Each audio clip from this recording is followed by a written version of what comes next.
Boa não! Turma, nas últimas semanas, a lida aqui na propriedade apertou de um jeito que vocês não imaginam. E esse é o motivo do meu sumiço. Como alguns de vocês viram, um filho de uma égua colocou fogo aqui no pasto de novo.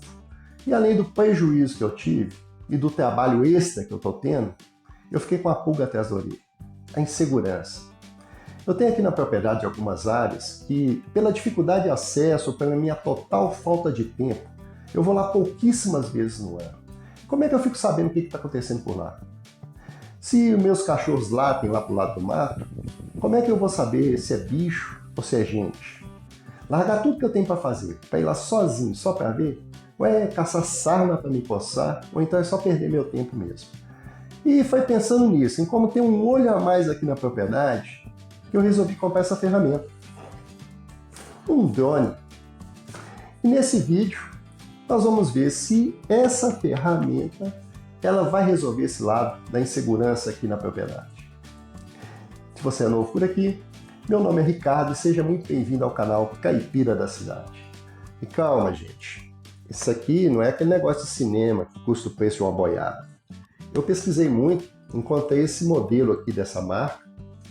Não é um equipamento baratinho para a realidade da maioria dos brasileiros, inclusive a minha.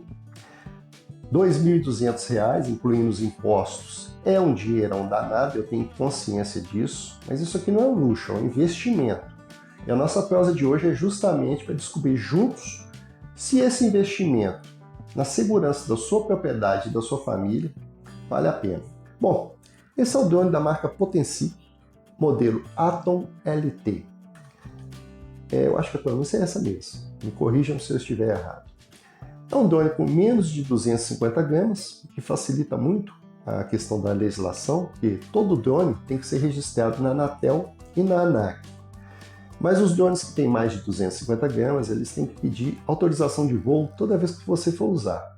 Então esse aqui é o ideal para a minha atividade. Ele vem com uma câmera Full HD, que tira fotos com 12 megapixels, tem entrada para o cartão SD, vem com 2 baterias, cada uma com autonomia de mais ou menos 40 minutos, que é mais do que suficiente para mim também. Tem um alcance de 4 km e chega a uma altitude de 120 metros. Isso também me atende perfeitamente. Ele vem com um controle que é integrado aqui no seu celular, onde você pode monitorar a altitude, a distância, o nível da bateria, o modo de voo e acompanhar em tempo real tudo que a câmera dele captura. Se por acaso ele perder o sinal com o controle remoto, ele volta automaticamente para o ponto de decolagem. Muito bom. A promessa no papel é boa, né? Mas será que na lida do dia a dia esse investimento se paga? Para quem tiver curiosidade ou condições de fazer um investimento desse, eu deixei aí um link na descrição do vídeo onde eu comprei o meu. Se você comprar por ele, é um link de afiliado, você não vai pagar nada mais por isso, vai dar uma força muito grande aqui para o nosso canal. Agora a pergunta que fica é, será que essa maquininha vai ser eficiente no trabalho de ronda? Eu confesso que eu tenho minhas dúvidas, eu já usei ele aqui para aprender a pilotar, mas uma coisa é voar a 30 metros de altura no quintal aqui de casa, né? Outra é mandar ele a 1 km por cima de morro, mato, com vento e confiar que ele vai voltar, né? Mas vamos deixar de prosa e vamos lá para a lida para conferir o nosso gaviãozinho de bolso. Então é isso, pessoal. Nossa missão de hoje é subir o nosso gaviãozinho para o céu, fazer uma ronda geral na propriedade, ganhar altitude, fazer uma ronda na vizinhança para ver se a gente não enxerga nenhum foco de incêndio, tentar encontrar o gato que está espalhado aí pelo pasto e ver uma ou outra coisa que a gente não consegue ver a partir do solo, não é isso? Vamos lá, chega de papo e vamos subir.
Bom, turma, missão cumprida e o nosso gaviãozinho voltou pro ninho. E eu preciso dizer que eu fiquei impressionado, viu? A tranquilidade de você poder checar uma divisa em menos de 5 minutos e não ter que ficar andando no mato aí colhendo carrapato, muda totalmente o jogo da segurança aqui na propriedade. Para um modelo de entrada, ele cumpriu a missão dele com folga. Se eu fosse fazer essa ronda aqui a pé, eu ia gastar umas 2 horas. Um drone desse, eu faço isso em 15 minutos. Então eu posso fazer isso 2, 3 vezes por dia, sem comprometer as outras tarefas do meu dia a dia, né? E isso é muito bom e eu vou falar com vocês, é muito prazeroso, muito gostoso pilotar um drone. Uma continha rápida. Considerando a diária de um trabalhador que ganha um salário e meio, mais os encargos, uma ronda dessa de 2 horas ia me custar uns R$56, mais ou menos. O que dá aí uns R$1.680 por mês. É só para a gente ter uma ideia, tá, gente? Ninguém deve fazer uma ronda dessa todo dia, né? Mas com drone, você pode fazer algumas vezes por dia. E olha, se você tem 20 ou 30 hectares ou mais, esse é um investimento que se paga sozinho. Agora, se a sua propriedade é pequenininha, aí pode ser que não compense, né? Mas o hobby de pilotar um drone é muito bom, gente. Agora tem um detalhe. Comenta aí com seus vizinhos, com o pessoal do entorno. Fala que você está fazendo ronda aérea, filmando, fotografando. Isso aí já vai ajudar demais a afugentar a gente mal intencionada aí da sua propriedade. Não tem um receio, né, de ser filmado, fotografado, descoberto, né? Aquele pessoal que gosta aí de pescar escondido na sua lagoa, isso aí ajuda demais. Você vê alguém ali pilotando o drone, você pode abaixar o drone, fotografar, filmar de longe, sem perigo. Isso aí é um investimento que eu aprovo demais. E vocês, já pensaram em usar uma ferramenta dessas? Qual que é a maior dificuldade de segurança aí no sítio de vocês? Deixa a prosa rolar aí nos comentários. E não se esqueça, curta e se inscreva aqui no canal. Um abraço, fiquem com Deus e até o próximo vídeo.